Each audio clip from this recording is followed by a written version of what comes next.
Thank you, Mary. A very good morning to you all, colleagues. Welcome back to the fourth day of the public session of the Commission.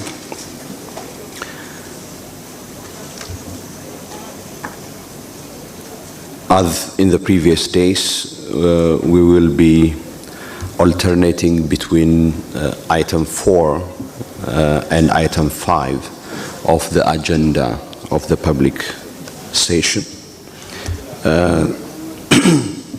We will start with item 4 for the next half an hour, and then from 9:30 to 11 we will have the panel and launch under item 5, and then when we come back we'll continue with another panel and launch under item 5.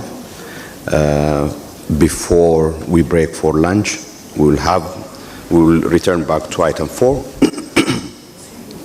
and then in the afternoon it's item 5 agenda that we will be covering. That will be the end of the day. Now we will continue with item 4 with the statement of civil society organizations. Okay, I see Malawi raising the flag, I think, to exercise right of reply. Yes. You have the floor, please. Thank you, Chairperson. Thank you, Chairperson. We wanted to exercise our right to reply to the statement which was made by Southern Africa Litigation Center. We note the statement that they made, and in our statement which we delivered on Tuesday, we emphasize the challenges that have arisen following the general elections of May 21, 2019. On the court case which is ongoing, challenging the presidential results, our response is that the judiciary should be allowed to conclude this matter. And we emphasize that our judiciary is very independent and that all parties to the case should patiently wait for the judiciary to conclude the case, and that the parties should be prepared to accept the decision of the court. On the demonstrations that have been going on, once again, we emphasize that the people of Malawi have the right to demonstrate, they have the right to express themselves, they have the right to protest, but we again emphasize that this must be done in regard to the law. So it is regrettable that we have had cases of violence where a lot of property has been destroyed, some lives have been lost. It is regrettable, and we urge those people who are organizing these demonstrations to organize them within the tenets of the law. The government has a responsibility to ensure that all the rights of the people of Malawi are protected, and that includes protecting people from violence, protecting people from the destruction of their property. Southern Africa Litigation Center also raised the issue of two human rights defenders, Mr. Sembereka and Mr. Gift Trapensi, who were arrested on issues to do with non-compliance with the NGO law and misappropriation of donor funds. This matter is in court, and we would wish to leave the judiciary to decide this case. As I said, our judiciary is independent, and we believe that they will rightly dispose of this matter. And in conclusion, we want to emphasize once again that we believe in the enjoyment and protection of human rights, and we also believe in constructive dialogue and constructive engagement. Thank you very much. Thank you very much, Malawi.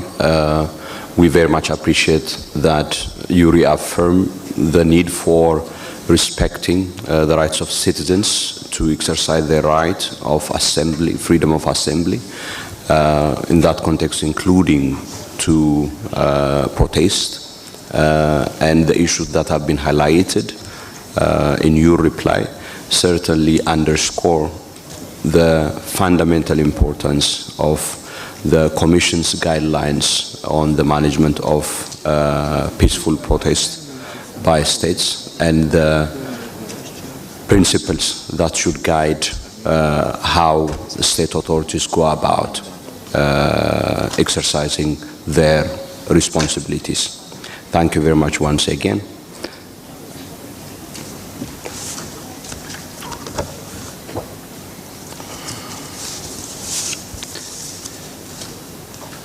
we have the Ogiek People's Development Program?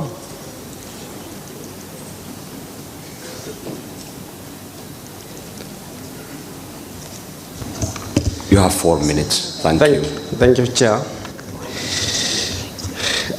I am Benazir from Ogiek community in Kenya, and I am delivering this statement on behalf of Ogiek People Development Program. I am grateful for this opportunity to deliver a statement on the human rights situation of the indigenous Ogiek community of Kenya. The community would like to appreciate the effort of Africa Commission on Human and People's Rights in ensuring that Ogiek case was a success. The African Court on Human and People's Rights on 2017 formally recognized the importance of respecting indigenous communities' land right in Africa through its ruling on Ogiek people's right to their ancestral land and their cultural and religious right. The court its ruling underscores the 7 violations of articles of the African Charter on Human and People's Rights with respect to Ogiek, which amounted to persistent denial of Ogiek land right. The violations have not been remedied. However, we note the Kenya government effort to implement the African Court decision on the Ogiek. However, we are concerned that they are delaying implementation of the ruling. 2 years have elapsed, and we are not aware of any report or plan to recognize Ogiek ancestral land restitution and a compensation mechanism. These delays in implementation will cost more than to the Ogiek. Further, I want to bring to your attention the following: that amidst the Ogiek ruling implementation, the Ogiek leaders are other environmental and human rights defenders are facing life threats. Between March and June 2019, OPDP Executive Director Daniel Kobei received death threats from politicians and the beneficiaries of corrupt land deal in Mau Forest. Other human rights defenders in Mau have also received a similar threats to annex, and where on July 2019 two communities scout who are protecting and conserving the forest on behalf of the community were attacked and several injured. On August 2019, the government issued 60 days notice to people living in the Mau Forest to voluntarily vacate the area or be evicted. The Ogiek who are indigenous to Mau Forest fear that they might be affected in the looming eviction. So far, 17 households Ogiek's household have been given notice to vacate their ancestral home in Masai Mau. And this is indigenous indicates that Ogiek people living on the part of Mau Forest will be affected. Other indigenous communities in Kenya are still pushing on with the quest for their ancestral. On 7th of October 2019, the Segwere people of Embabut Forest staged 450 kilometers walk from Embabut to Nairobi to seek audience with the head of state, urging the state to refrain from further eviction them from their ancestral forest. The Henrois people who hold 2010 decision by African Court Commission yet to fully realize their right at the Lake Bogoria ecosystem. OPDP requests the African Commission on Human and People's Rights to urge the government of Kenya to do the following: to speed up implementation of Africa Court ruling on concerning the Ogiek, refrain the eviction of the Ogiek people, and further violates their right to occupy Mau Forest ancestral land, recognize, respect, and fulfill indigenous people's right and their right to occupy their ancestral land, guarantee safety to indigenous communities and environmental and human rights defenders, including community leaders, i.e. security should be enhanced in area occupied by indigenous communities, set by a program to address immediate and urgent trend of indigenous people, including safety, education, natural resources, and benefit sharing from proceeds of natural resources. Thank you, Chair. Thank you very much for speaking to the issues affecting the Ogiek people, more specifically the pace of or the lack of implementation of the African Court's decision, and also the issues that you have raised in terms of current challenges that the Ogiek people are facing, including human rights defenders of the Ogiek. Thank you again. The next is, we have a state party that requested to deliver its statement, Angola.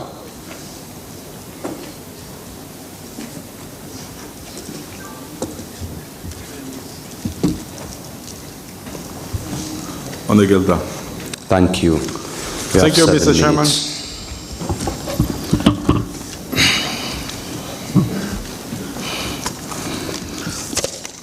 Senhor Presidente, honoráveis comissários da Comissão, minhas senhoras e meus senhores, distintos convidados, gostaria, antes de mais, em nome do Estado angolano, apresentar os cumprimentos e felicitar o Senhor Presidente da Comissão Africana dos Direitos Humanos e dos Povos, honorável Comissário Salomon Delso, pela presidência neste tão importante órgão da União Africana.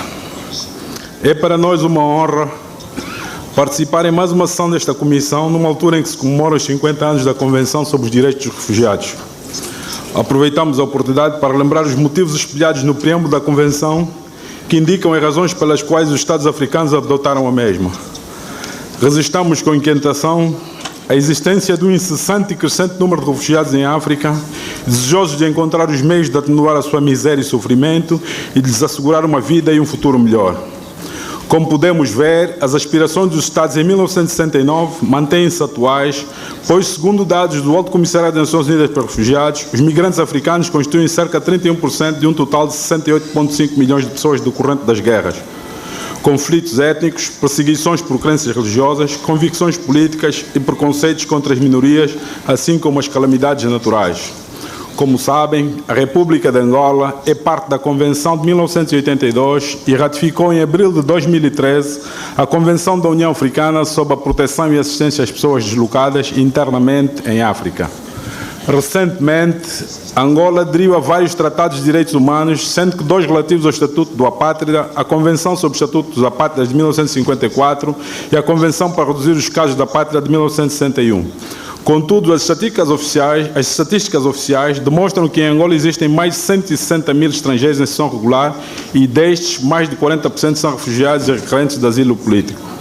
Em 2017, Angola recebeu milhares de refugiados da República Democrática do Congo que fugiram ao conflito na região do Kassai. Passado 2 anos, o processo de retorno organizado e voluntário está em curso, cumprindo o acordo tripartite assinado entre os governos de Angola, da RDC e o Alto Comissariado das Nações Unidas para Refugiados, processo que corre a bom curso. Senhor Presidente, minhas senhoras e meus senhores, caros irmãos, nos próximos dias, Angola apresentará junto do Conselho de Direitos Humanos o seu 3º relatório de avaliação periódica e universal. Constatamos com agrado que a Comissão também apresentou as suas questões.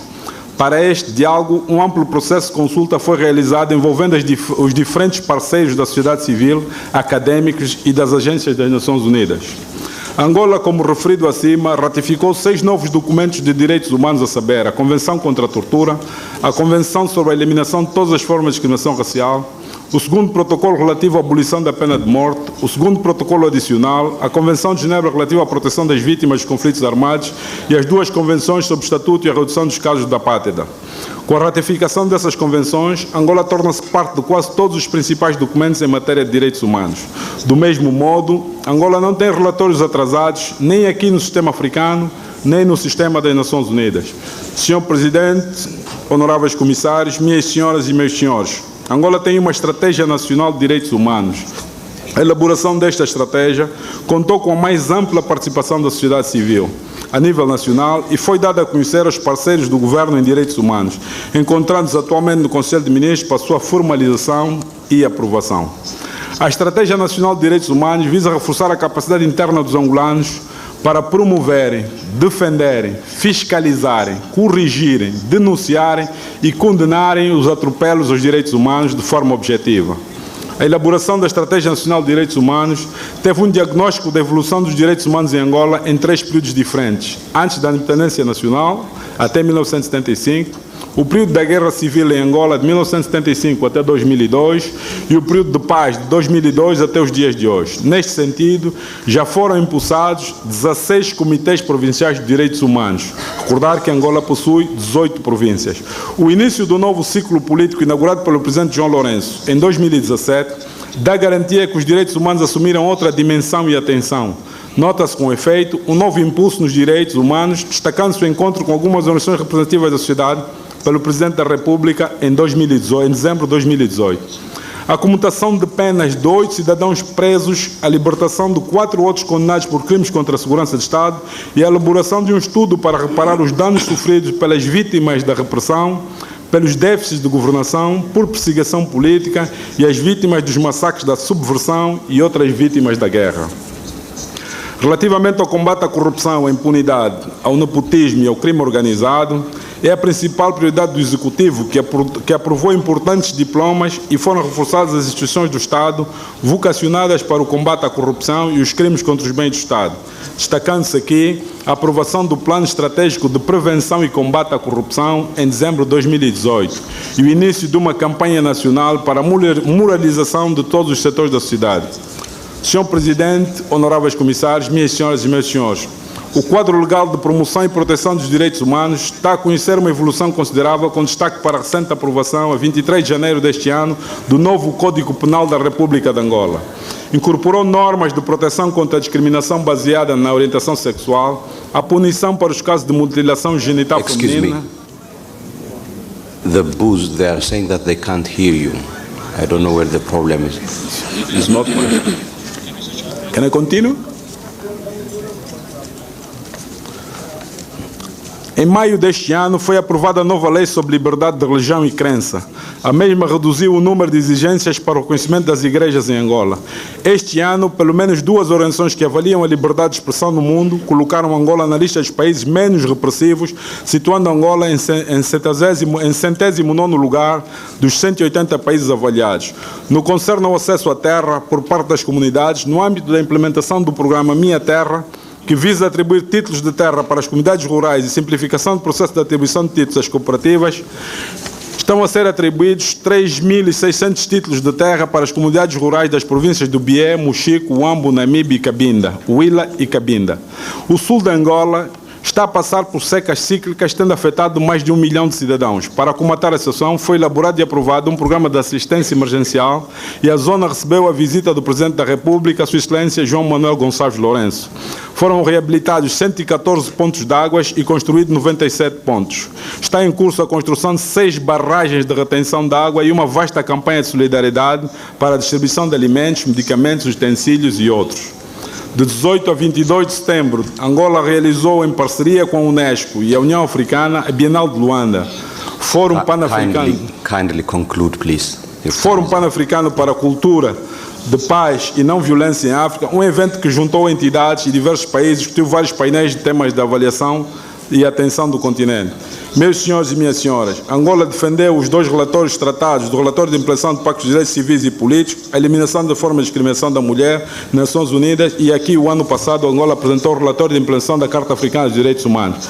É de reiterar que Angola está disposta a cooperar com a Comissão Africana dos Direitos Humanos e todos os domínios, tal como faz as mais instituições e parceiros internacionais.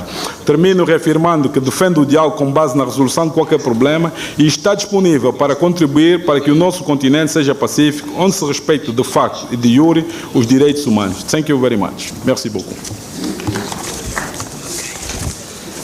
Thank you, Angola, also for extending your commitment to cooperate with the Commission. And we very much welcome Angola and appreciate your regular participation in our public sessions.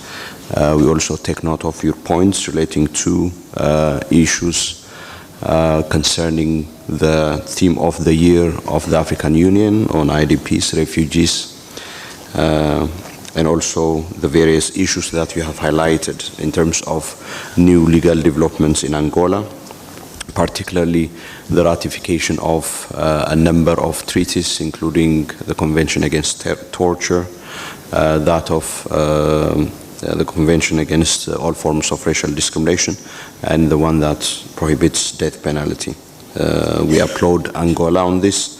We urge Angola to have an implementation record as full as its ratification. We also very much take note of the measures that you indicated in relation to anti-corruption measures in Angola. We very much encourage Angola to proceed and strengthen its anti-corruption measures to ensure that Angolans enjoy from the natural resources of the country. Thank you very much again. Now we move back to the statements of civil society organizations. we have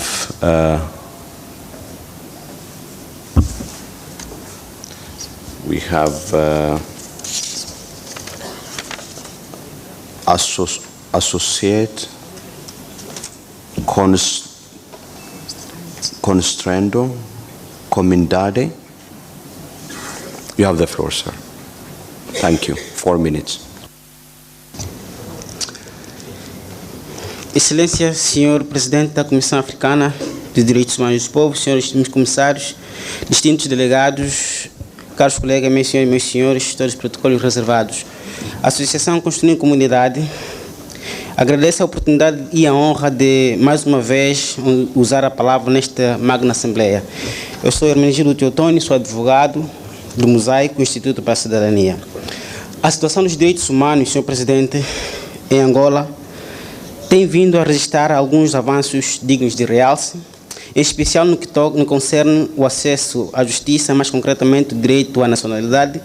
Por exemplo, desde a independência do país, só em 2018 foi aberto pela primeira vez um posto de emissão de bilhete de identidade no município da Jamba Mineira, na província da Huila. Por isso, congratulamos o Estado angolano por este feito. Apesar disto, esta problemática da falta do registro de nascimento continua preocupante. Segundo dados do Instituto Nacional de Estatística, no universo de 24 milhões de habitantes, cerca de 47% da população angolana não tem registro de nascimento. E apenas 25% das crianças com idade inferior a 5 anos possuem registro de nascimento nas áreas rurais. Essa percentagem diminui para 13%. Outro exemplo que demonstra a gravidade da situação é no município do Alto Zambeze, na província do Mochico, província limítrofe ao país da Zâmbia. Nesta localidade, cerca de 20 mil habitantes contam apenas com uma conservadora e um posto de registro de nascimento. Este número é claramente suficiente para atender a população, que tem de percorrer longas distâncias de mais ou menos 24 quilômetros até a sede do município.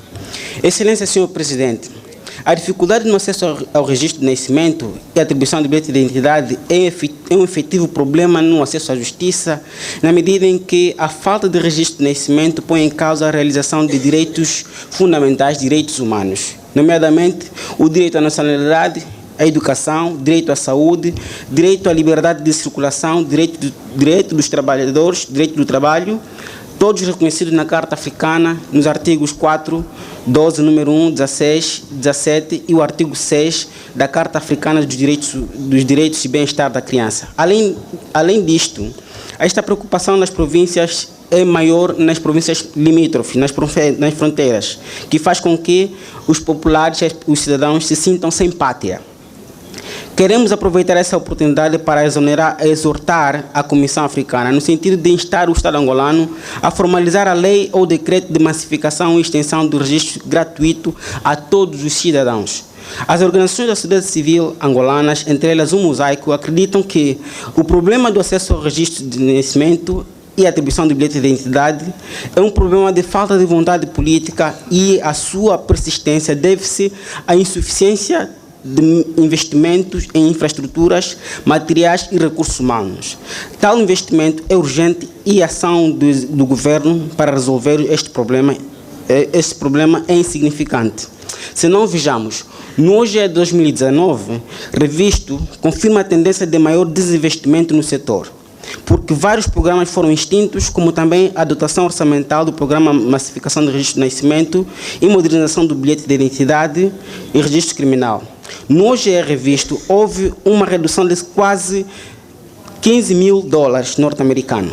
Assim, acreditando na importância do papel da Comissão, o Mosaico Instituto para a Cidadania insta a Comissão a recomendar ao Estado angolano que aumente a dotação orçamental para o registro de nascimento e aproveite a época e o esforço logístico para as próximas eleições autárquicas para melhorar a situação do acesso à justiça através do registro de nascimento. Sem registro, as pessoas não existem. Muito obrigado pela esta oportunidade e tudo de bom para a África.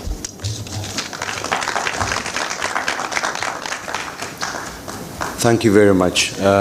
The Commission really appreciates the participation of Portuguese-speaking Portuguese-speaking civil society organizations in this forum. We have witnessed an increase in the participation of individuals from Portuguese-speaking countries. I think this is really a very welcome development for us.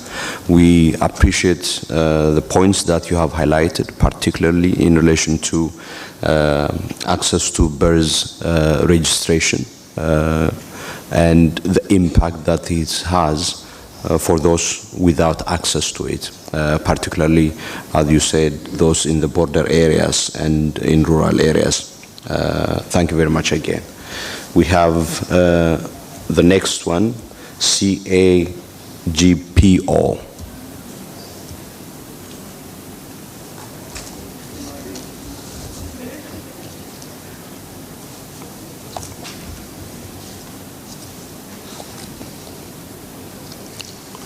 Thank you. Excelência, Senhor Presidente da Comissão Africana dos Direitos Humanos e dos Povos, minhas senhoras e meus senhores, todos os protocolos observados. Eu sou a Vilma Neto, da Associação Justiça, Paz e Democracia, JPD. Excelentíssimo Senhor Presidente, no meu país, Angola, no que concerne ao acesso aos tribunais, reconhecemos que existe uma implementação progressiva da Lei nº 2/15, de 12 de fevereiro, Lei sobre a Organização e Funcionamento dos Tribunais de Jurisdição Comum, que se espera que os tribunais estejam mais próximos dos cidadãos, com a criação de mais instâncias de Tribunal de Relação, Tribunal de Recurso. Entretanto, em província como a Lunda Norte, a população do município do Cuango continua a percorrer longas distâncias, não inferior a 560 quilômetros, até a capital da província, Dundo, para intentar uma ação judicial. Além disso, os advogados estão demasiadamente caros para os pobres. Por isso, a justiça está sempre distante e cada vez mais cara para os que são pobres e materializam o direito de acesso à justiça. Excelentíssimo Senhor Presidente, em Angola, nas províncias do interior do país, não se faz sentir a figura do patrocínio judiciário aos cidadãos mais pobres, pois os advogados que deveriam prestar este serviço estão concentrados, na sua maioria, em Luanda, capital do país, e um dos motivos para a concentração destes em Luanda deve-se, segundo a Ordem dos Advogados, à não disponibilização antecipada e eficiente de dinheiro pelo Estado para assistência judiciária. Faz com que haja defesa oficiosa eficaz a favor dos cidadãos com poucos recursos financeiros para a constituição de um advogado. Excelentíssimo Senhor Presidente, desde 2016, algumas pessoas continuam a ser deslocadas e esforçadas a viver em condições precárias devido à concessão de terras para a exploração mineira nas províncias da Lunda Norte e Sul, causando problemas de poluição dos rios, degradação ambiental e desvios de estradas que eram normalmente utilizadas pelas populações para aceder às suas aldeias e lavras, causando assim conflitos de terras entre empresas privadas de exploração diamantífera e as populações. O mesmo acontece nas províncias de Mochico, Cuando, Cubango e Is, onde a desflorestação devido à exploração da madeira e produção de carvão vegetal em grande escala. De acordo com os depoimentos daqueles cidadãos, as suas terras são, na maioria das vezes, concedidas às empresas mineiras através de um processo que não inclui o seu consentimento livre, prévio e informação das comunidades, que recebem apenas a informação do seu SOBA, autoridade tradicional, e a administração, que concedem uma determinada área das suas terras sem que haja uma justa indemnização a favor daquelas comunidades. Há relatos de pessoas recebendo 20 mil kwanzas, o equivalente a $52 por seus lotes. Outros ainda recebem o equivalente a $130 a mais pelas suas lavras e residências demolidas. Recomendamos ao Estado angolano que aloque mais recursos financeiros ao setor da justiça para que se formem mais funcionários de justiça e construa-se infraestruturas adequadas à dimensão e necessidades do país para os municípios, resolvendo assim os problemas de distâncias enfrentadas pelas populações, para que possamos aproximar os tribunais e os seus serviços de justiça às populações. Muito obrigada. Thank you. Thank you again for highlighting other dimensions of human rights issues, particularly access to justice due to physical proximity, lack of physical proximity of the judicial institutions, lack of legal aid, and also the issues that you have raised in relation to land expropriation for purpose of giving it to mining companies. We very much take note of this, and we do hope the Angolan delegation has noted as well. We now move to the next agenda. That would be item 5 on the panels and launch, and would like to invite Clément and also Commissioner King.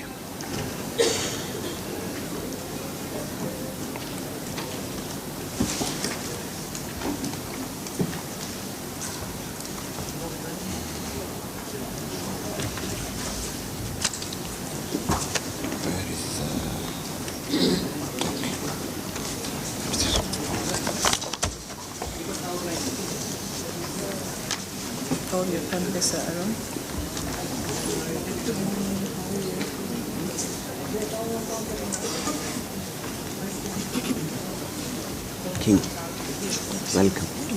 Good morning. How are you? Thanks. Good morning, Clem. Thanks. Welcome.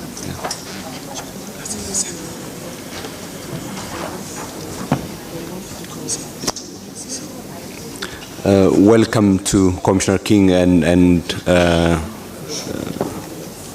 Clément. I now hand over the floor to Commissioner King, who would be moderating this session. Thank you, Commissioner King. Thank you, Chairperson, Commissioner Dasso, for giving me this opportunity to chair this public consultation panel. I have that honor as a working group member. Good morning, ladies and gentlemen, and it's a great pleasure for us to have this public consultation panel on the background study on extractive industries, environment, and human rights, as well as the launch of the newsletter and another study. Resolution 148, which established the Working Group on Extractive Industries, Environment, and Human Rights Violations in Africa, defines the mandate of the working group as including inter alia to examine the impact of extractive industries in Africa within the context of the African Charter on Human and People's Rights. Research specific issues pertaining to the rights of all peoples to freely dispose of their wealth and natural resources, and to a general satisfactory environment favorable to their development, and to prepare a comprehensive report to be presented to the African Commission. In order to give effect to this mandate, the working group has prepared a draft background study on extractive industries, environment, and human rights in Africa. This draft study considers the main challenges resulting from extractive industries in Africa, the underlying causes of human rights violations in extractive industries, the human rights framework for extractive industries provided by the African Charter and other regional and international human rights instruments, as well as the gaps in the protection of human rights in the extractive industries. We would like to take this opportunity of this public session to invite you all as stakeholders, which include state parties, national human rights institutions, civil society organizations, to participate and provide input in the process of developing the draft study report. Expert member Mr. Clément Voulet would provide some background to the draft study report, and in particular, the processes followed to prepare the present draft. This will be followed by a presentation of the draft study report, highlighting the areas for particular consideration by the chairperson of the working group, Commissioner Dasso, and we will then open the floor for you all to comment on this important study. Following the public consultation, the working group will also take the opportunity to launch its second newsletter, which will be introduced by a commissioner member of the working group, Honorable Vice Chairperson Remy Ngoy Lumbu. I now have the pleasure to invite Clément Voulet, an expert member of the working group, to give us a background to this draft study report. Clément, you have the floor. Thank you. Merci, Madame la Commissaire. Bonjour, représentants des États parties, chers honorables commissaires, membres de la société civile. Je suis devant vous ici en tant que membre du groupe de travail sur les industries extractives, l'environnement et les droits de l'homme pour vous présenter ou pour vous retracer le processus qui a abouti à l'élaboration de l'étude que vous avez devant vous aujourd'hui et dont nous espérons vos commentaires et vos suggestions et vos apports. Je ne voudrais pas revenir sur l'historique de la mise en place de ce groupe de travail, comme l'a déjà rappelé la commissaire. En 2009, donc, comme vous l'avez entendu, la Commission africaine des droits de l'homme et des peuples a estimé nécessaire, au vu des communications qu'elle a reçues sur les violations des droits de l'homme par les acteurs non étatiques, de mettre en place un groupe de travail pour réfléchir sur le contexte général de ces violations, les mesures que la Commission devait prendre et aussi les réparations qu'il fallait accorder aux victimes de ces violations en rapport aux droits de l'homme. Depuis 2019, la Commission, en mettant en place ce groupe, a aussi lancé un appel pour pouvoir nommer des experts pouvant animer ce groupe. Des experts ont été nommés à partir de 2013, si ma mémoire est bonne, et nous avons commencé le processus des consultations. Et comme la commissaire vous l'a précisé, un des éléments importants de la résolution demandait au groupe de travail de mener une étude de base pour mieux comprendre la situation des industries extractives sur le continent, leur impact sur les droits de l'homme par rapport à l'article 21 et 24 qui protègent le droit des peuples à disposer de leurs ressources. Nous avons donc mené un certain nombre de consultations, y compris une consultation en Afrique du Sud, en Afrique centrale. Nous avons aussi organisé des panels ici pour permettre aussi aux États parties de donner leur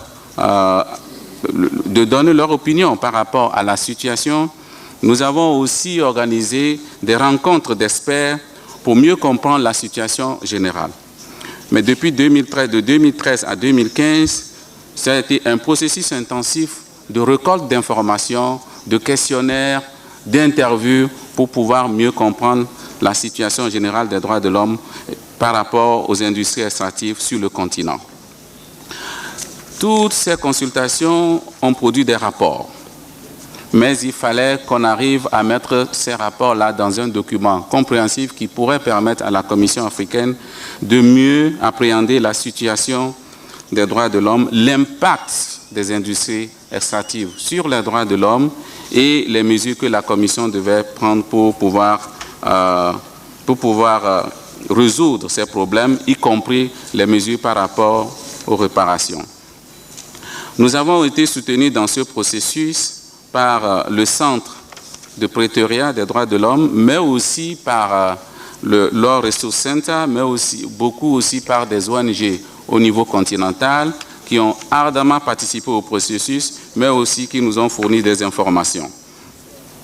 Cette recherche donc, que vous avez devant vous aujourd'hui est donc, comme je le disais tantôt, le fruit d'un long processus de consultation qui regroupe les vues des acteurs qui travaillent dans le domaine des impacts des industries extractives sur les droits de l'homme sur le continent. Certains d'entre vous n'ont pas eu l'occasion nécessairement de pouvoir apporter leur rapport. C'est l'occasion aujourd'hui, à partir de ce projet d'étude, que vous puissiez aussi nous donner vos opinions. Le processus qui sera suivi, c'est qu'après vos opinions ou après vos apports, le document ira devant la Commission africaine pour être considéré et pour être adopté comme un document de base de travail de la Commission africaine qui va aussi retracer les différentes mesures que la Commission. Mais je voudrais aussi souligner qu'en marge de cela, du processus, nous avons aussi réalisé un certain nombre d'activités importantes. Vous avez, je suis sûr que vous avez devant vous aussi les lignes directrices sur la soumission des rapports et un certain nombre de documents que le groupe de travail a produits. Mais vous avez aussi la jurisprudence que la Commission africaine a déjà développée sur la question de la responsabilité des acteurs non étatiques. Et toutes ces jurisprudences-là, nous l'avons élaborée, nous avons tenu compte de cette jurisprudence pour pouvoir élaborer cette étude de base qui est devant vous aujourd'hui. Chers membres des États partis, société civile, autres institutions, nous venons devant vous aujourd'hui pour avoir vos opinions, vos suggestions sur cette étude, mais aussi le processus, dans le processus que nous nous sommes fixés. L'étude sera aussi sur le site de la Commission africaine et vous permettra aussi de faire vos apports. Je voudrais préciser une chose qui est importante à tenir compte lorsque vous allez lire l'étude. Vous serez d'accord avec moi que lorsqu'on parle de la question des industries extractives sur le continent, on parle d'un éventail d'industries extractives. Donc nous partons du pétrole, de l'exploitation des forêts, des gaz, de la phase de prospection. Donc il y a tout un éventail. Donc l'étude vise à vous donner une compréhension globale. L'étude ne va pas en détail sur ce type de questions. Vous serez d'accord avec moi, si nous devons le faire ainsi, nous passerons, je crois, des dizaines d'années pour finaliser une telle étude. Donc l'étude donne une compréhension globale de la situation par rapport à la jurisprudence de la Commission africaine, par rapport à l'article 21 et 24 de la Charte africaine et l'impact que l'extraction des industries extractives a sur les populations, sur la jouissance des droits de l'homme, sur la jouissance, l'effectivité de l'article 21 et 24, le droit des peuples de disposer de leurs ressources naturelles. Donc nous sommes là et nous sommes ouverts à toute forme, à toute question, à toute suggestion pour voir comment est-ce que nous pouvons améliorer cette étude dans l'intérêt des populations africaines et dans l'intérêt aussi des droits de l'homme sur le continent. Merci beaucoup. Thank you very much, Clément. Thank you for giving us that background to the draft study report. I am sure you all now have a copy of the background study, because the next speaker would be the chairperson of the working group, who would give us a brief presentation on the background study. And the study is called The Background Study on the Operations of the Extractive Industry Sectors in Africa and its Impact on the Realization of Human and People's Rights under the African Charter on Human and People's Rights. Commissioner Desso, you have the floor. Thank you. Thank you very much, Commissioner King.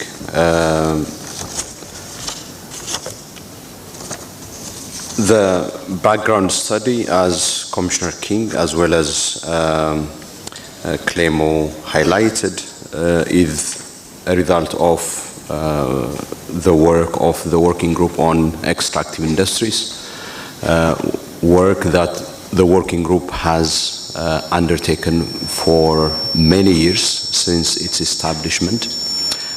In a way, it is, at one level, it is a distillation of the various engagements that the working group had, including the various consultations of the working group in various parts of the continent, and also the research that has been undertaken by individual members of the working group.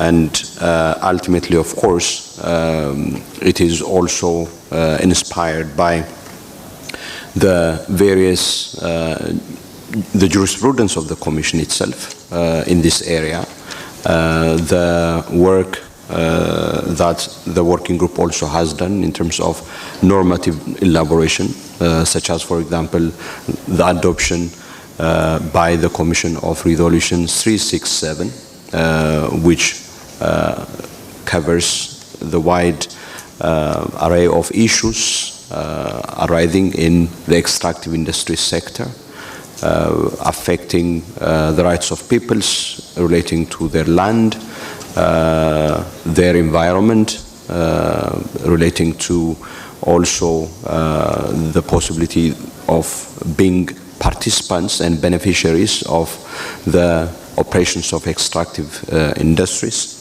and also subsequently, of course, the adoption by the Commission of the state reporting guidelines relating to Articles 21 and 24 and the principles governing the implementation of the right to natural resources under Article 21 and the right to environment under Article 24 of the African Charter.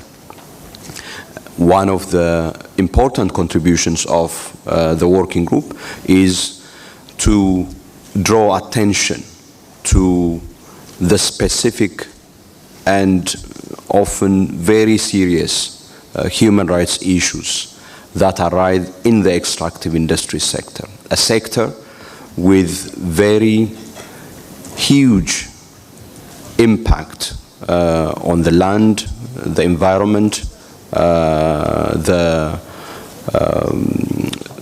living conditions, as well as the livelihood of quite significant portion of the population on the continent.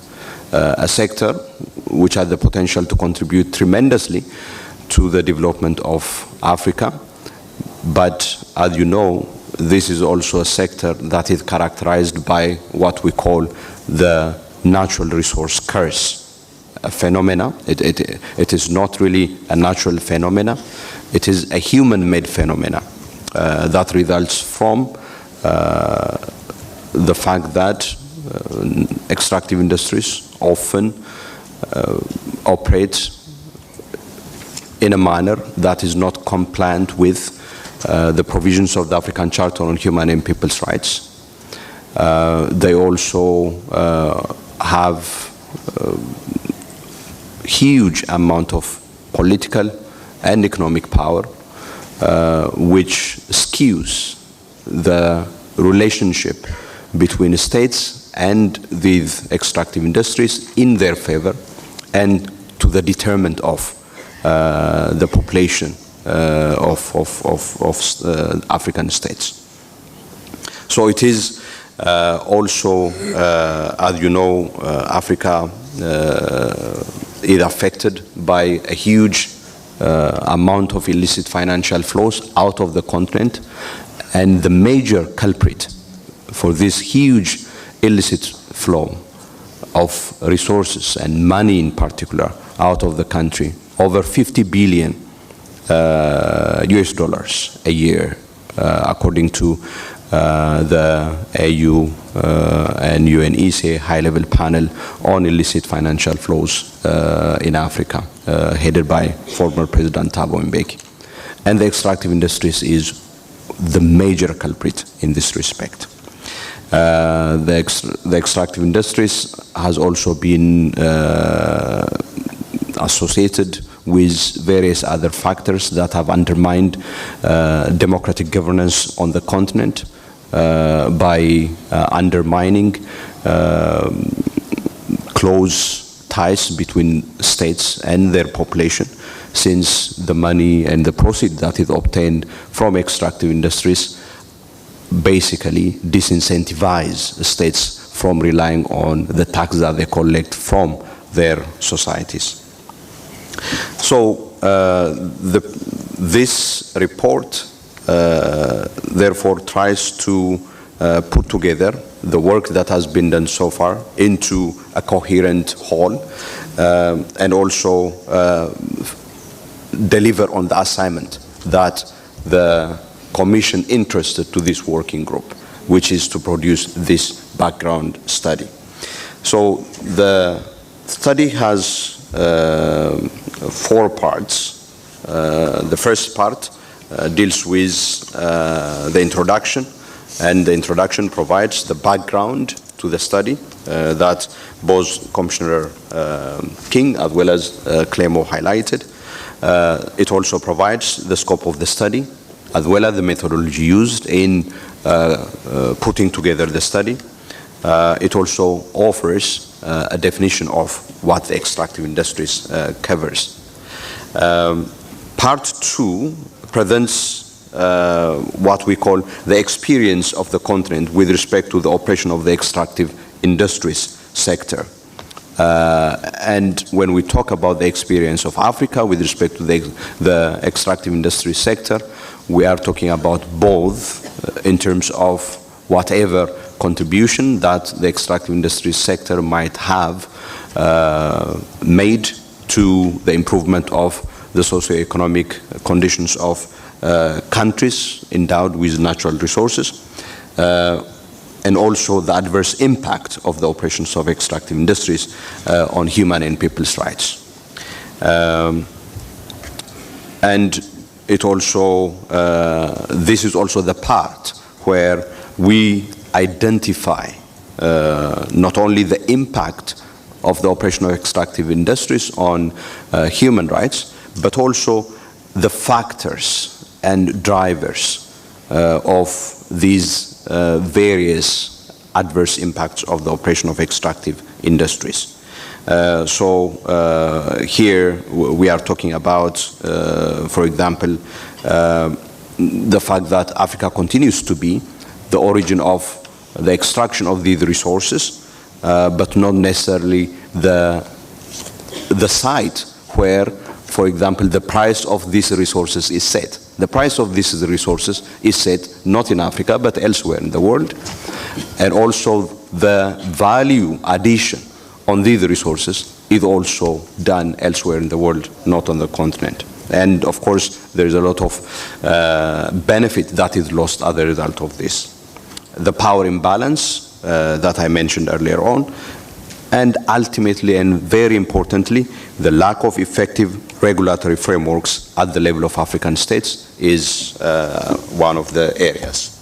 Then part 3 tries to articulate the legislative framework of the African human rights system that offers the basis for putting in place an effective regulatory framework by states in order to ensure that these adverse impacts of the operation of extractive industries are addressed and the benefits that should be accrued to the populations of states are also adequately captured. And this would be part 3, highlighting the various relevant articles and also what these articles imply in relation to the obligations of states, but also extractive industries. That is what we have in part 3. And then we move to part 4. Part 4 tries, having highlighted the problem and also the relevant legislative framework of the African human rights system, it now proceeds to articulate what it calls the strategy for the African Commission for an institutionalized, systematic, and proactive response to the challenges prevalent in the extractive industry sector. This is where the Commission, this study presents how the Commission can go about addressing the challenge, but also reinforcing the benefits that may be obtained from the operation of extractive industries. With that, I would join Clément in urging all of you to make your contributions as states parties to the African Charter, as civil society organizations, national human rights institutions. This is an extremely important area for the promotion and protection of human rights, not only because there are a large number of African countries whose economies depend heavily on the extractive industries, but also increasingly more and more countries are also, on account of discovering oil, natural gas, are going to depend more on this sector.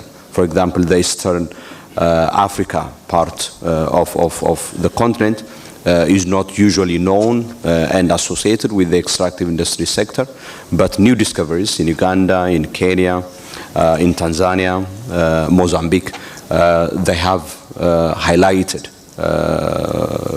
new issues and the need, therefore, to take the lessons from the good and bad experiences of various African countries who have been in this sector for a long period of time, and to utilize the rich resources available in the African Charter on Human and People's Rights and other legal frameworks on the continent, including the African Mining Vision of the African Union, to draw attention to these various issues, but also to help member states fill the major gaps that exist in their regulatory framework that allow the operation of extractive industries to be one that doesn't comply with human rights and the Charter obligations. This is what I call the human rights protection vacuum within which the extractive industries have been operating. With those introductions, I would like to stop here and then hand back the mic to Commissioner King. Thank you very much. Thank you very much, Commissioner Dasso, for giving us highlights about the study. I think this study is quite important for us. As Africans, we are blessed with a lot of natural resources which are supposed to have positive impact in the realization of rights, particularly economic, social, and cultural rights. But the reality of the situation is that a lot of times countries that are blessed with these resources have had a very negative experience in terms of benefiting from these resources.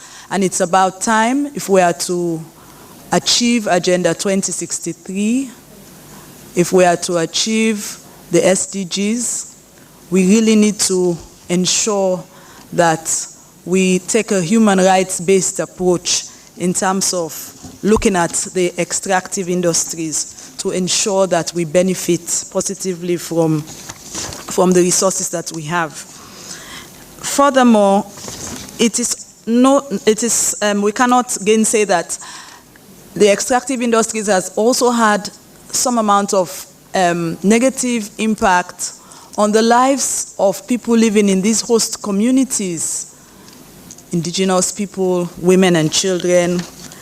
And it also impacts on violations in terms of human rights, direct violations where you have labor rights, violation of labor rights and environmental rights. And you also have instances where violations occur as a result of the actions of third parties, companies who, one way or the other, benefit from the violation of these rights.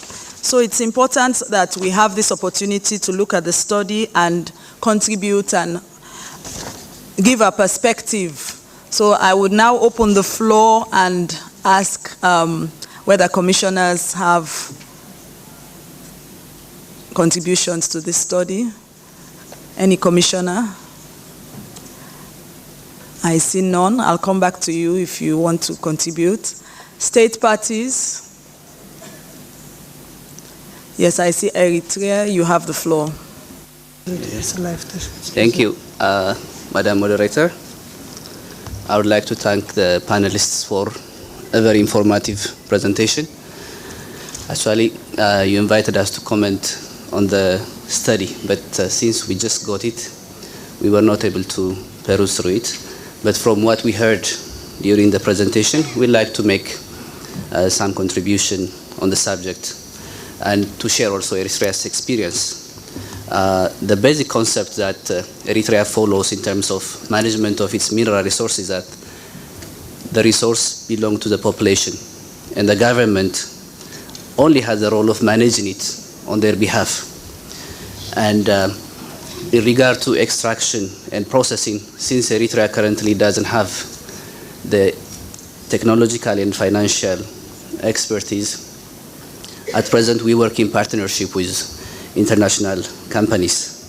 And in this partnership, Eritrea has a 10% royalty immediate carryover upon signing, and it has the option to buy up to 30 to 40% shares, thus ensuring that most of the benefits of mining stays at home. And we also tax up to 38% income tax. And in case of potash, recently it reached up to 50%. But not only has the government stake in the mining, but it also has a direct role in the management through the Eritrean National Mining Corporation, and it takes part in day-to-day and strategic management of mining operations. And in terms of staffing, the Commissioner Dereso mentioned that in order to maximize beneficiation, almost more than 90% of the staff employed are Eritreans at all levels, therefore ensuring jobs opportunity and also securing close oversight. And the other aspect of local beneficiation is this: the population around the mines are given priority for employment, and the companies provide transport services to and from mines and avoid displacement of families and family separation, and creating the ills that we observe in most mining activities. And the companies also provide continuous training to the local staff, and it's not uncommon to see workers, even women employed as to do menial jobs, operating huge machineries a few years down the line. So the government has instituted strict socioeconomic and environmental impact assessment, and in this role, local population also take part. We are cognizant that the already fragile environment needs to be protected. For instance, for every tree that they cut during mining, the companies plant up to 10 indigenous trees just around there.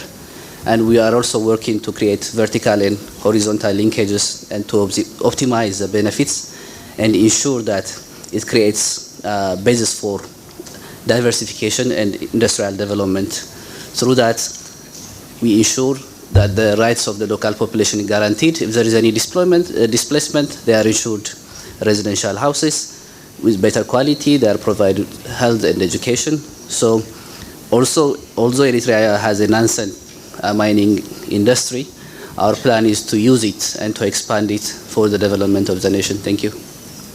Thank you very much. Thank you for giving us your experience in terms of managing your resources and distribution of the benefits flowing from those resources. Any other state would like to take the floor?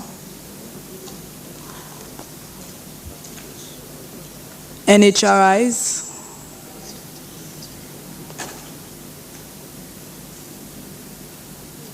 Okay, can we go to civil society organizations and NGO?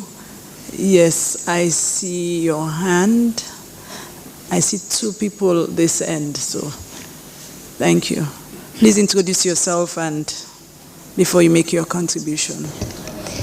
Thank you. My name is Angela Nabowe from the Initiative for Social and Economic Rights, ISA in Uganda.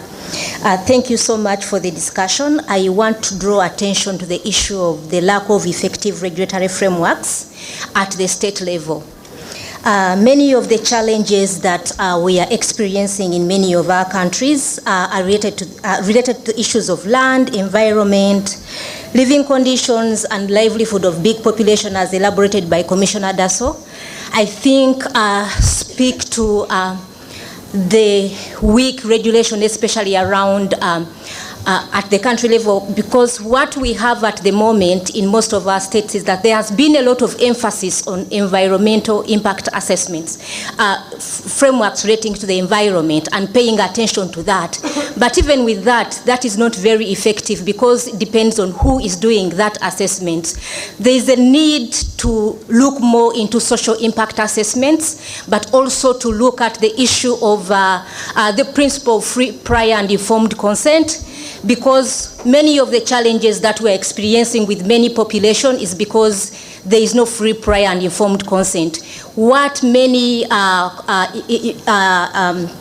industries or investors are doing is that they are reducing that to maybe a 2-hour meeting, to take that as having done consultations and all that, but we think that that is not enough. So there is need at the state level to have proper regulation relating to social impact assessments, but also taking into the broader principle of free, prior, and informed consent. Thank you.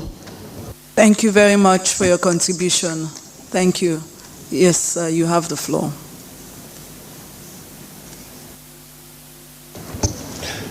Madame la Présidente, merci beaucoup. Moi, j'ai le regret de dire que je ne suis pas satisfait des communications qui ont été faites par rapport à un élément qui est considéré comme un virus dans ce cadre de l'exploitation. C'est le dossier de la corruption.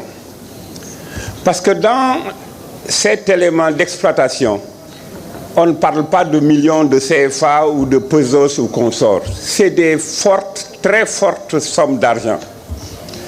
Et malheureusement, il y a des sales mains, aussi bien internes, qui prennent ce qui devait aller aux populations, au peuple. Et je pense que c'est là qu'il faut commencer. Parce que la corruption est très forte dans ce milieu. Et au su et au vu des gouvernements. Monsieur le représentant du Kenya ou de l'Érythrée vient de le dire, c'est des ressources pour les peuples. Et par conséquent, les peuples doivent se reconnaître par rapport à cette exploitation. On vient d'entendre les collègues de l'Angola qui parlaient des réparations. Comment peut-on imaginer une communauté qui vit de la terre et qui doit être expropriée parce qu'il y a une exploitation minière? On lui donne des sommes minimes pour une exploitation qui prend une très longue durée. Donc ces montants-là de réparation doivent être vus. Pourquoi ne pas le coller, que ce soit des réparations annuelles, que chaque année, que ces populations reçoivent des montants comme ces industries qui font des profits toutes les années. Et à ce niveau-là encore, où est la place des autorités? Les autorités qui sont censées défendre les intérêts des populations, des autochtones, des minorités, qui laissent passer des millions de dollars et sous la table reçoivent quelque chose. Et c'est une honte. Pour revenir un peu à l'expert, vous avez parlé un peu de jurisprudence.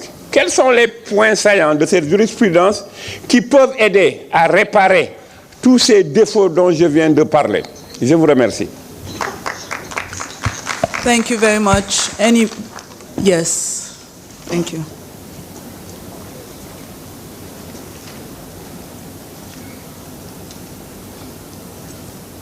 Merci Madame la Présidente. Madame la Présidente, je m'appelle Ibrahim Khan et je travaille à Open Society.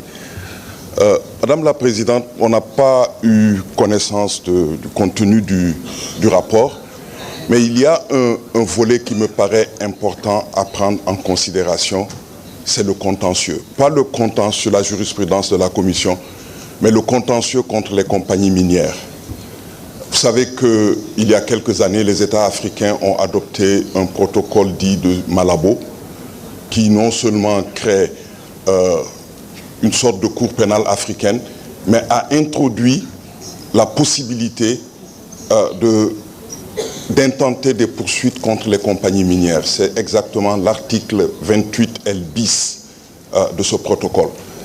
Alors je me demande, dans le cadre d'un débat pareil, si on ne devrait pas avoir une approche holistique de la question en essayant d'introduire la possibilité aussi, puisque la Commission africaine, dans le cadre du protocole de Malabo, a la possibilité de saisir la Cour africaine de justice et des droits de l'homme, que la Commission, chaque fois qu'elle est saisie de ces questions, puisse porter cette affaire devant la Cour de manière à ce que les populations puissent voir aussi ces compagnies condamnées pour le préjudice qu'elles subissent. Je le dis d'autant plus que la plupart des contrats que les États signent avec ces compagnies sont des contrats qui proposent pas de recours devant des juridictions, mais de recours à l'arbitrage.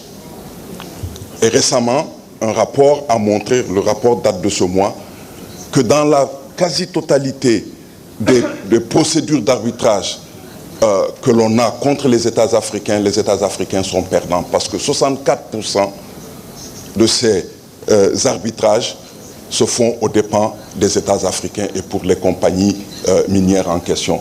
Et je pense que l'Égypte, de ce point de vue, est à la tête parce que 33%, 33 affaires sur les 106 qui ont été traitées depuis que ce mécanisme existe concernent l'Égypte. Donc, c'est le lieu quand même de demander à la Commission et à l'expert de ne pas simplement se limiter à la charte africaine, mais de prendre tout le système africain dans son ensemble pour que les actions qui seront menées par la Commission, par les individus, puissent aboutir à la condamnation effective de ces compagnies.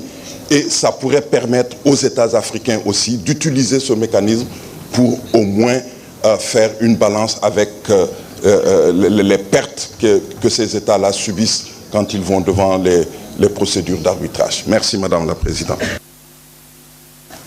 Thank you very much. Any more?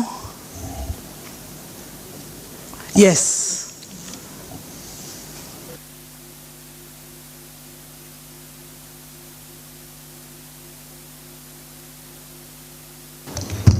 Merci pour la parole donnée. Je suis Madame Diallo Djedebou, je travaille au niveau de IPAS et félicitations pour ce panel. Mais je suis au regret de dire qu'aujourd'hui l'Afrique est victime de la richesse des ressources dont elle dispose parce qu'il n'y a aucune redevabilité au niveau de la population. L'Afrique est riche en ressources minières. Je donnerai ici quelques exemples. La Guinée, le Mali et même le Niger.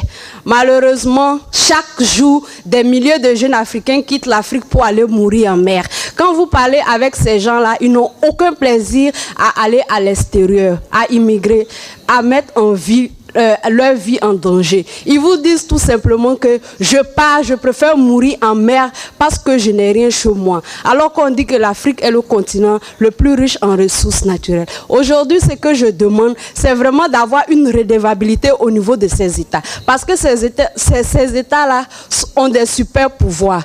C'est que un philosophe a dit, il a dit que nos États sont des minotaures. Excusez-moi. Et effectivement, c'est vrai. Nos États sont des minotaures, la plupart qui ont la tête d'homme et malheureusement le corps d'un animal. La population n'est pas consultée. La population meurt de faim et rien n'est fait pour cette population-là. Il faut une plus grande redevabilité. Il faut qu'on arrête cette souveraineté-là qui permet à nos États de piller nos ressources. Thank you very much. Does anyone want the floor? Yes, please introduce yourself, please. You have the floor. I'm greeting all the attendants of this gathering. I'm from North Bank region. I come here to represent a civil-based organization that defends the interests of the women especially and the children. So my name is Sute Jame. I've been here since the program has been going on. And then the way things are going on here is wonderful, definitely. You really represent the interests of the Africans. But I think there is still a room to maneuver still. In the Gambia here, what is known as FGM is still rampant. The practice is still rampant. And it is the most harmful effects of the society in Africa here. What efforts can this commission do to wipe out this horrible practice which is affecting our girl child? This is what our organization stands for. Okay, thank you. Thank you. And then thank you. For my last appeal is, what best can you do so that civil-based organization can have direct access to this, to the headquarters, that is African and Human Rights, so that when there is victimization in the rural area, they can report the matter to if there is any regional representative under your name, then it can be forwarded to the headquarters.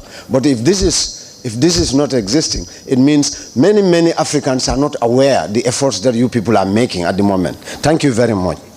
Thank you. Your point is well taken. Your point is well taken. Thank you very much. We are continuing our public consultation on the background study. I don't know if anybody wants the floor on extractive industries. Yes. You would be the last contributor to this.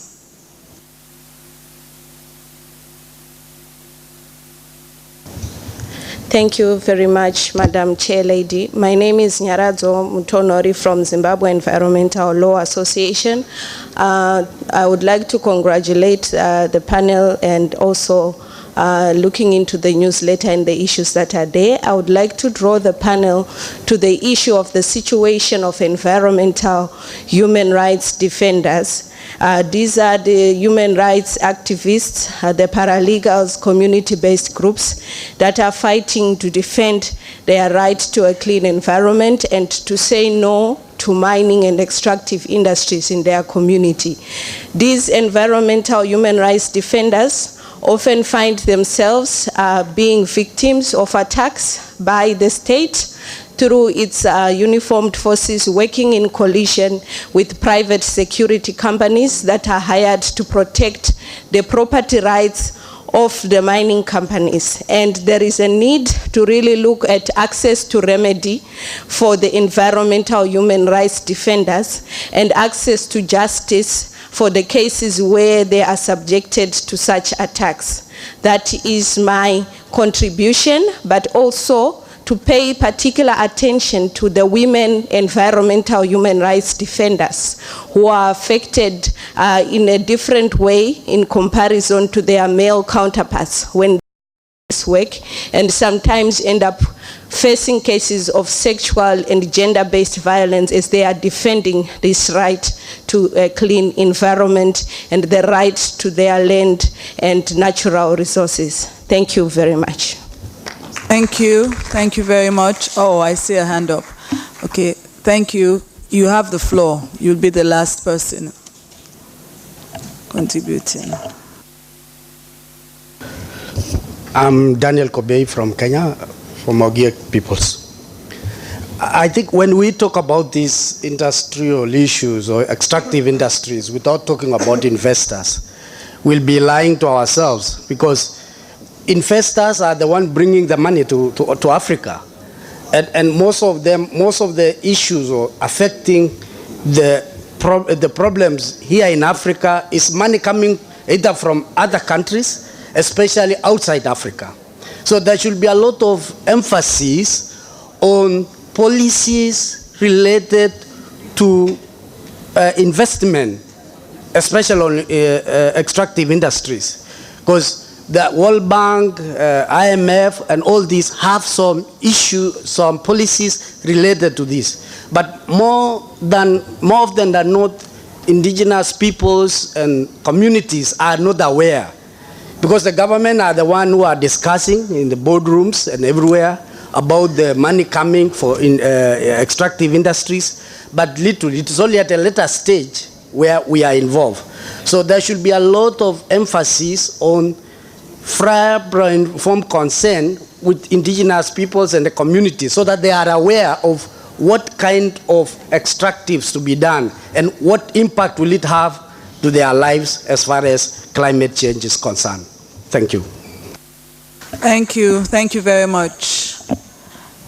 I don't know whether any commissioner would like the floor.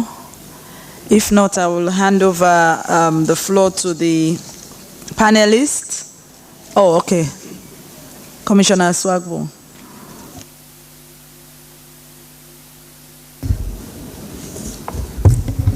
Thank you, Madam Moderator. Let me start by commending the members of the working group for embarking on this very important study, which has an impact on all other human rights on the continent. We didn't have enough opportunity to go through this document, but looking at the table of content, I don't seem to see anywhere where the violators have been highlighted I see a section here on direct violations and indirect violations, but I think we should be able to have a section on those who are primarily responsible for the violations, and also the role of the state, responsibility of state as far as violations committed by non-state actors are concerned. Because there's ample jurisdiction at the international level that can permit us, even at the level of the African Commission, to hold the states responsible for violations by non-state actors, who are principally the extractive industry owners. Thank you very much. Thank you. And the last observation I want to make is whether there is an intention actually to have an effective court, African court, that will prosecute crimes. Is there a real intention? Because the Malabo Protocol, I don't know anything about the ratifications. And if we go at this progress, this rate, I don't see it being enforced for the next 20 years. So we moved from the African Court of Justice to the African Court of Human Rights. Now we have moved to African Court of Justice and Human Rights, and nothing is happening. So is there really an intention for us to have that effective mechanism that will help us prosecute crimes in Africa one day? Thank you. Thank you. Thank you all for your contribution. I think the issues raised are very pertinent. I think somebody raised the issue about the lack of effective regulatory framework at state level and the ineffectiveness of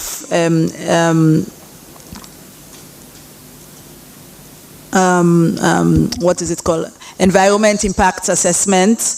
Another panelist, another contributor raised the issue of corruption and the issue of disputes between mining companies and the issue about the Malabo Protocol, and that most arbitration are done to the detriment of African countries, and what are we going to do about that?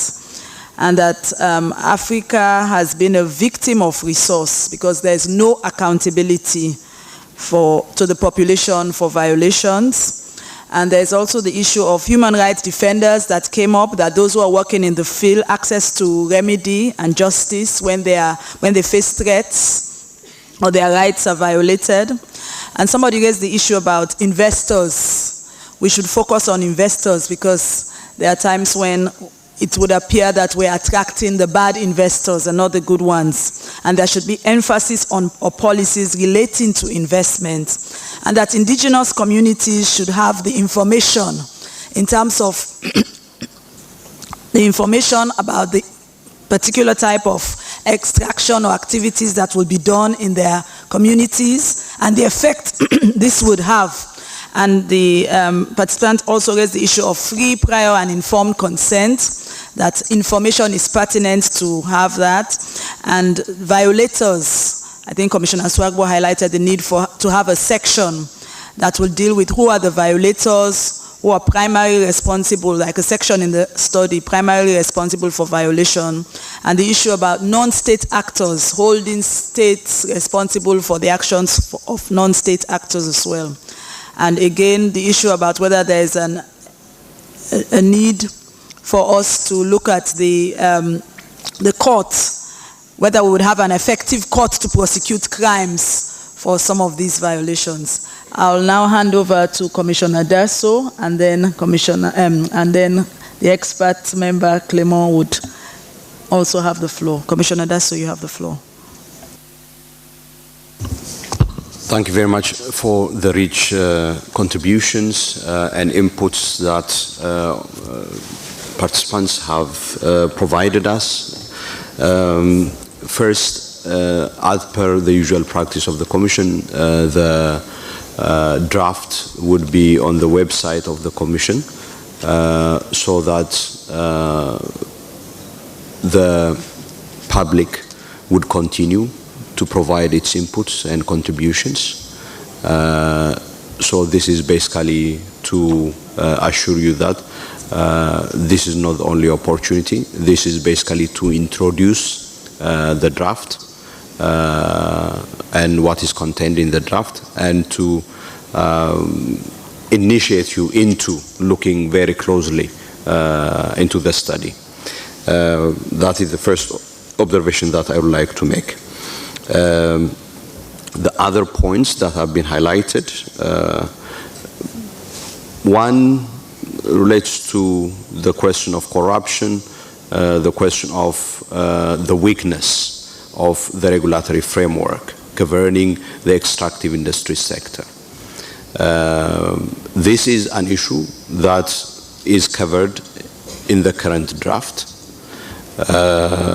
and it is part and parcel of the problematic relating to the weakness of the regulatory framework. So part of the issues and the problems that we highlight in the draft include the questions of corruption. It also includes the questions not only of corruption, but also the question of accountability that has been highlighted. And all of these have one connector, and that is the existence of effective regulatory framework. When we talk about effective regulatory framework, we are talking about, for example, questions relating to transparency, whether or not the terms of the contract for the operation of extractive industries is made publicly available, whether or not the revenues that are collected by state authorities are also made known to the public, not only the amount, but also how that resource has been utilized, and the need for having auditing processes, as I have been saying, in order to have accountability processes, particularly to the public. So we have all of those issues. If you go back and look at the work that we did that I indicated earlier on, particularly Resolutions 367, as well as the state reporting guidelines and principles on Article 21 and 24, you will find these issues. And this draft study also addresses those problems.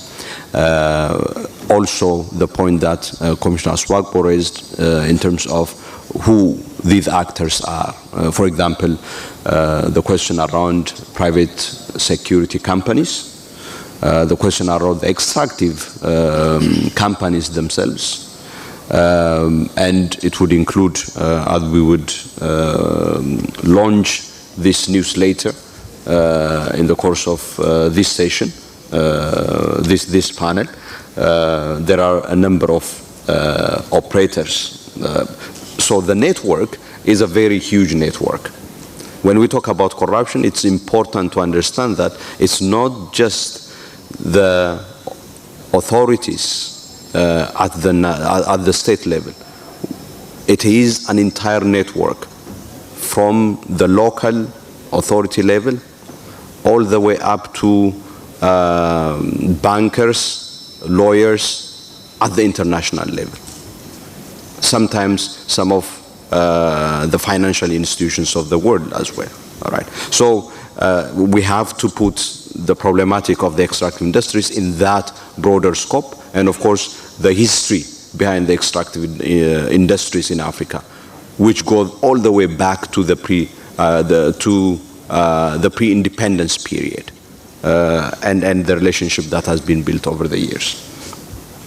Thank you very much also for highlighting the issues of the need for having not only environmental impact assessment, but also social impact assessment. We also say even human rights impact assessment in our engagement, which would cover particularly the need for engaging and not only consulting, but also having a mechanism that clearly shows that the views of those consulted is actually taken on board in the process of not only the negotiation process with companies, but also during the operation, the entire operation cycle of the extractive industries. The issue relating to also compensation and expropriation, it is also an area because Article 21, if you think about Article 21, it is one of the provisions of the Charter with the longest sub-provisions. It has 5 sub-provisions, and each of them very, very rich. And one of that provision relates to expropriation. And we have provided how that needs to be done within the framework of the African Charter as well. The point that have been raised about disputes with companies and the legislative framework, particularly the criminal obligation that the Malabo Protocol imposes is very well noted. And indeed, if you look at Resolution 367 again, it talks about the criminal responsibility of companies that they may have. Also, an important point as far as the disputes are concerned, this obviously has to do with not only human rights law, but also international investment law. Now you have to have a way of squaring the problem that you face because of the application of different regimes of law. All right. And in this respect, particularly what we call bilateral investment agreements, they are the major framework for clawing back and limiting the responsibility of companies and for skewing the burden in favor of these companies and against the states. That's why most of the time states, particularly African states, end up in those arbitration situation and end up losing. So there is actually a specific provision again under Article 21 that seeks to address exactly this phenomena. While Article 21 accepts the need for international cooperation, it makes it clear that it has to be one that benefits the people in terms of their right to natural resources. So we have also highlighted the importance of looking into this particular dimension of the legal problematic that impedes effective regulation. So you have investment law, you have international financial law, all of these things that we need to closely look at, because this is a highly technical field and that is made highly technical exactly because it benefits the big, powerful companies. And we need to take this seriously. Responsibility of states, of course, extremely important. The bedrock on which the African human rights system is founded is on the fact that individuals and peoples have rights, states have obligations. So that is really the basis. And the whole idea behind sovereignty is basically for states to take responsibility for what happens within their jurisdiction, and part of that responsibility is to make sure that the engagement of extractive industries within their territories is one that doesn't make the population worse off from where they were before the operations of extractive industries. That doesn't make the environment and the land worse off from where it was, if we frame it negatively. But the ambition should have to go beyond and above limiting the negative impacts of the operation of extractive industries. It has to be one of uplifting the living standard of the population. I think that is really the standard by which the operation of extractive industries needs to be measured. And the data for countries on the continent with huge natural resource endowment is extremely shocking.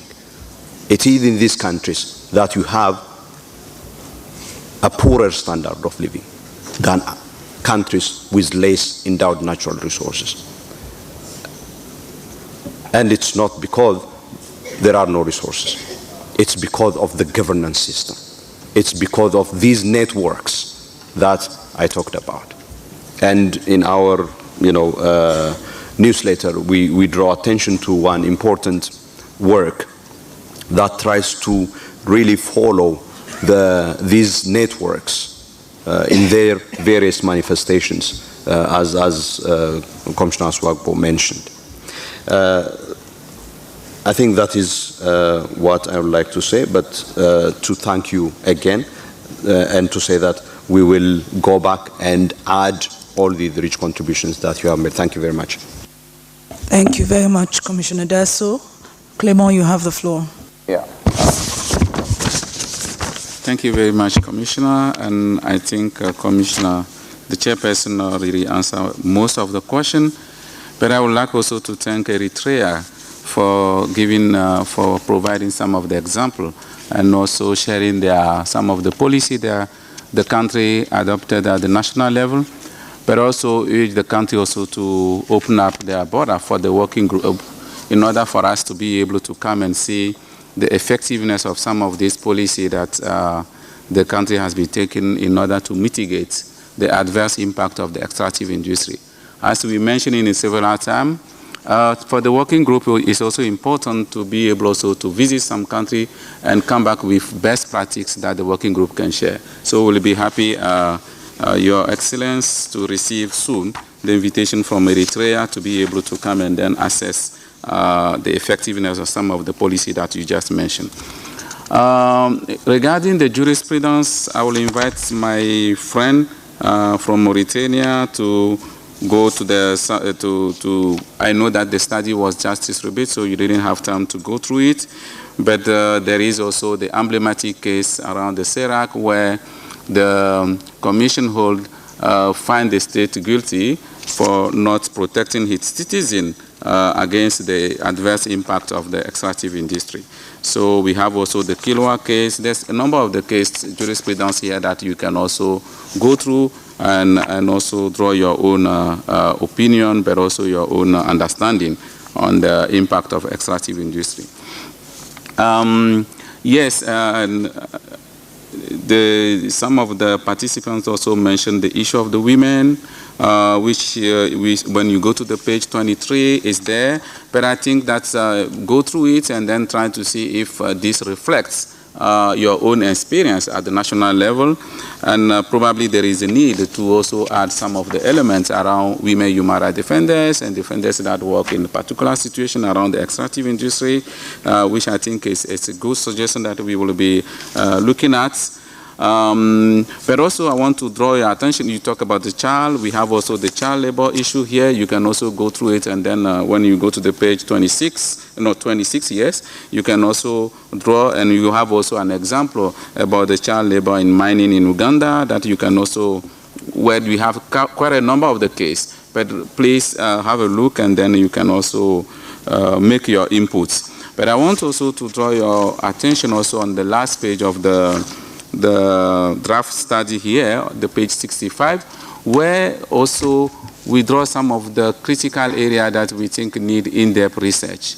And on that, I would also like to also invite you as donor, state, party, to also help us. And I think one of the things the chair you should probably also mention is also that the working group is under resources for the huge work that the Commission is asking us to do.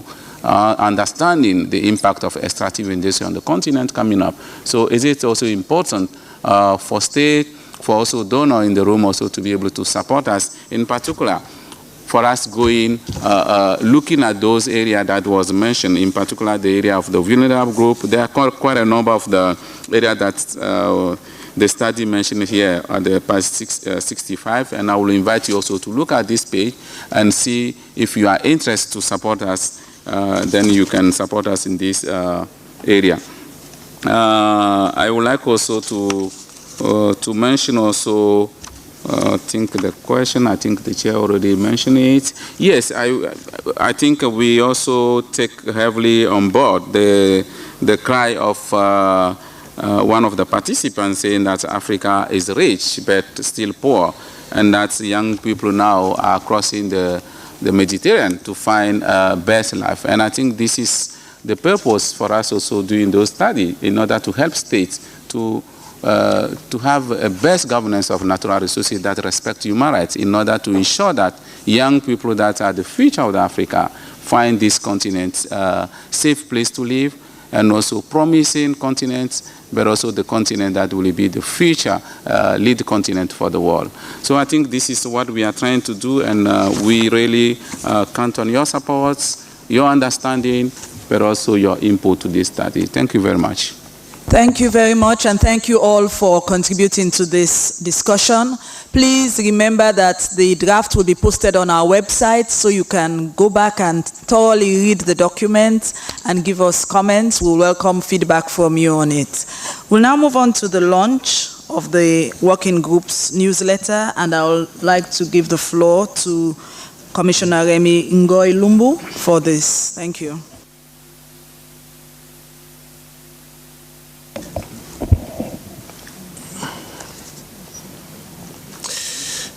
Monsieur le Président de la Commission africaine des droits de l'homme et des peuples, chers collègues commissaires, Mesdames et Messieurs les délégués des États, Mesdames et Messieurs les représentants des INDH, des ONG et d'autres organisations, distingués participants, il vous souviendra que l'année dernière, lors de la 64e session ordinaire de la Commission, le groupe dont je suis un des membres avait lancé son premier bulletin d'information. C'est donc maintenant avec un grand plaisir que j'ai l'honneur de vous présenter la seconde édition que vous avez entre vos mains, je l'espère. Le bulletin d'information commence par une préface du président du groupe, à la suite de laquelle la section suivante donne un bref aperçu du groupe et en particulier des activités qui ont été menées en 2019, ainsi que des activités projetées dans un futur proche et celles qui sont en cours d'exécution. Ce bulletin examine ensuite les liens entre les travaux de la Commission et le cadre plus large de la gouvernance des ressources naturelles dont on venait de faire mention tout à l'heure dans ce panel. À cet égard, il analyse la relation entre les travaux de la Commission sur les industries extractives, en particulier des lignes directrices, les principes de l'établissement des rapports d'État en vertu des articles 21 et 24 de la Charte africaine des droits de l'homme et des peuples et d'autres cadres, notamment la vision minière africaine, qui est un document de l'Union africaine qui aide à combler les vides et les lacunes dans les réglementations nationales. Je crois que si vous avez suivi le discours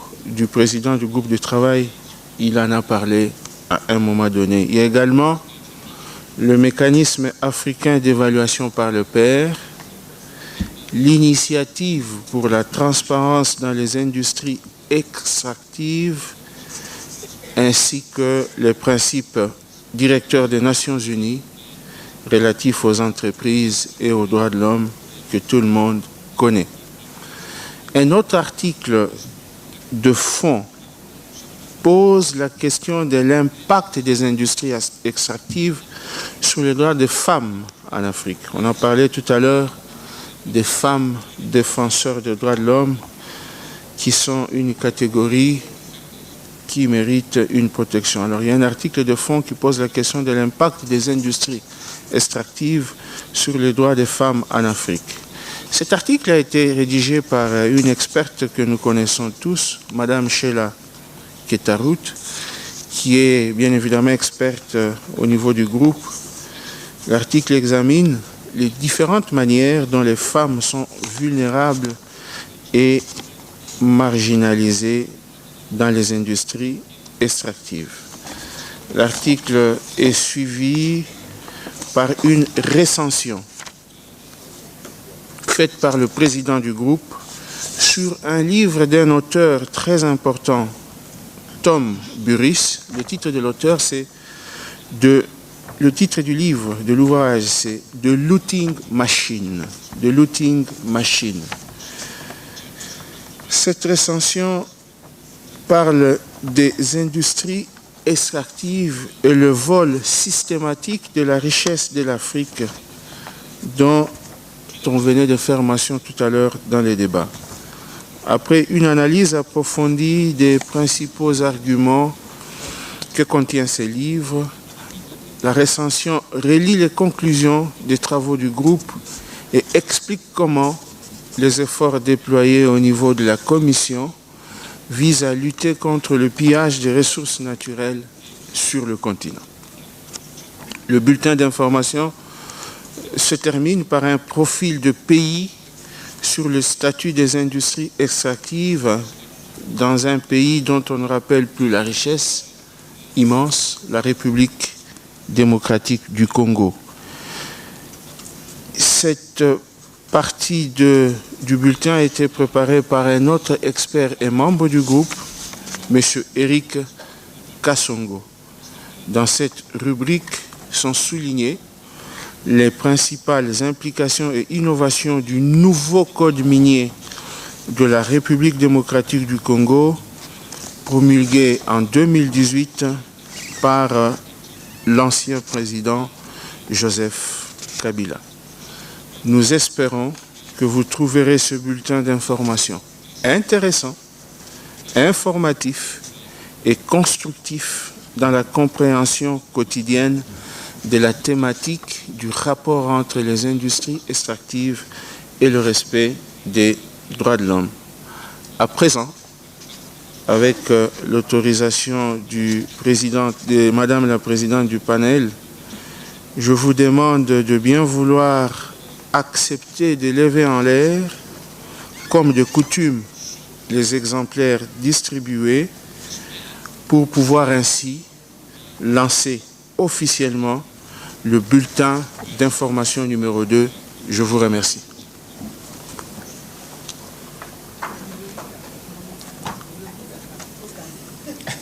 Thank you. We stand up. Stand up. You can clap now.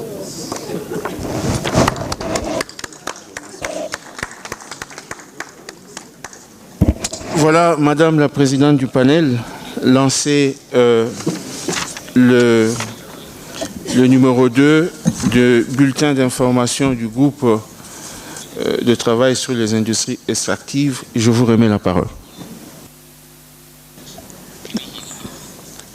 Thank you very much, Commissioner Lumbo. We've had the second edition launched. We'll now go to the launch of the study on conflicts, and I will now hand you over to Commissioner Dersu for that launching. Thank you very much, Commissioner King. I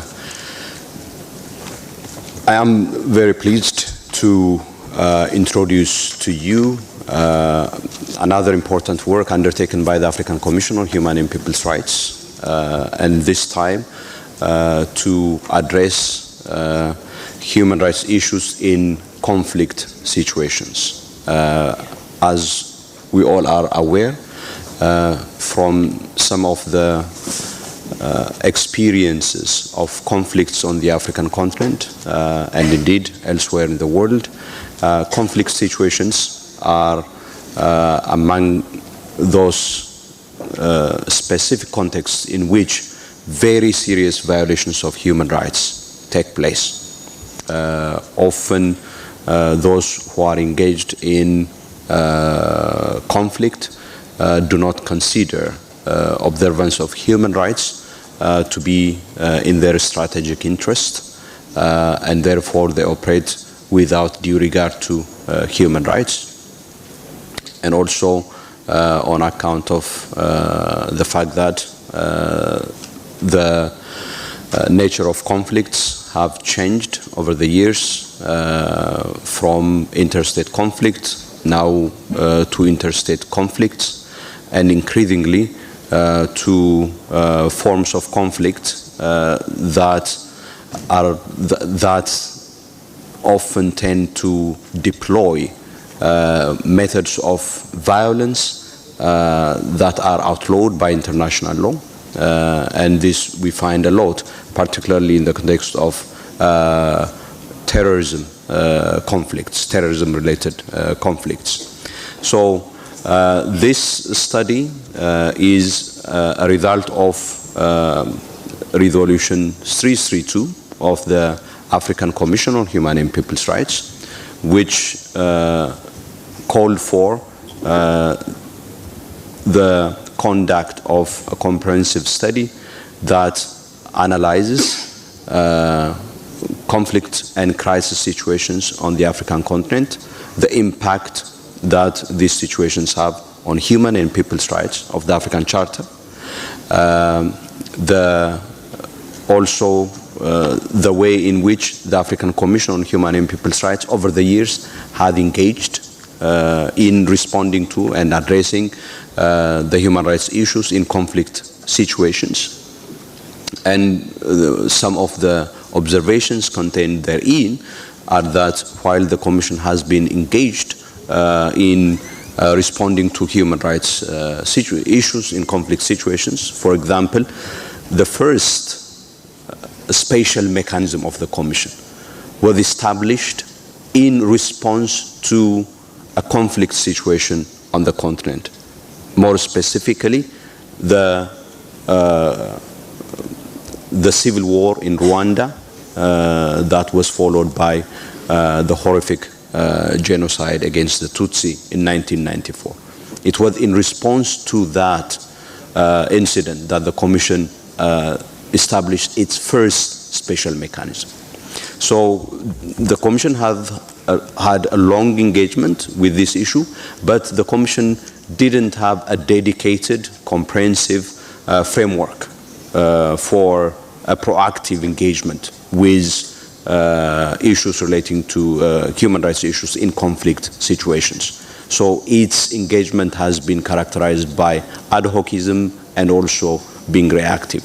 So the idea is basically to review the experience of the Commission in this respect and reinforce the existing framework and arrangement in the Commission to have a proactive response. One other element that this study also takes into account is that the role of the African Union in responding to crisis and conflict situations on the continent has increased exponentially with the establishment of the Peace and Security Council of the African Union, which is the body of the African Union tasked with decision-making on matters of peace and security on the African continent. With this new responsibility of the African Union comes the need for integrating into the peace and security responses of the African Union considerations of human and people's rights and indeed international humanitarian law as well. So part of this work is to integrate the work of the Commission and mainstream it into the work of broader African Union policy-making bodies, principally the Peace and Security Council of the African Union. And in this respect, part of the recommendation is how the Commission may go about establishing a close working relationship and how that close working relationship may, in practice, be undertaken. And I'm happy to say that just last August, we have had the first consultative meeting between the Commission and the Peace and Security Council of the African Union. That was envisaged under Article 19 of the Peace and Security Council Protocol.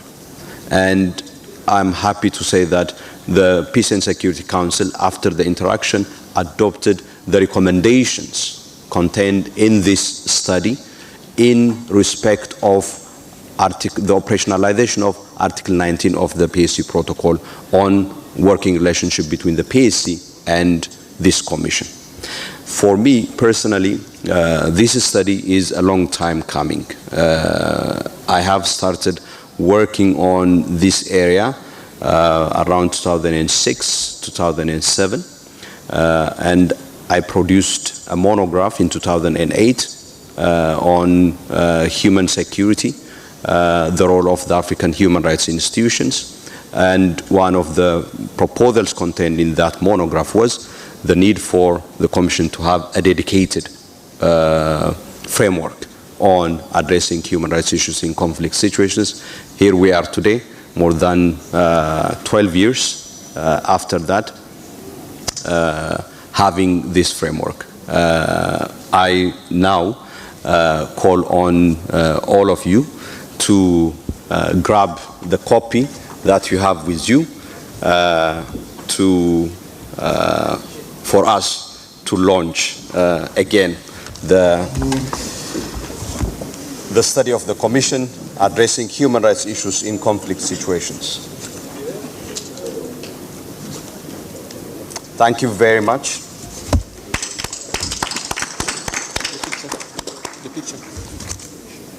Thank you very much, Commissioner. You are late. Oh, okay. We're still. All right. For those of you who would like to have further engagement on this document, I would like to inform you that we were not able to do a panel specifically on this at this session during the course of the session, but at the end of the day, we will have a side panel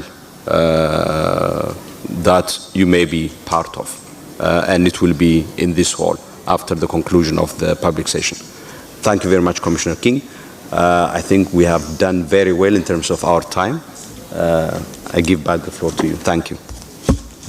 Thank you, Commissioner Derso. And please join me in thanking our panelists and all of you in contributing to this very important session. Thank you very much. Yeah, a well-deserved health break for all of us. We will be back at 11:15 for another panel that Commissioner Yoon would be chairing. Thank you very much.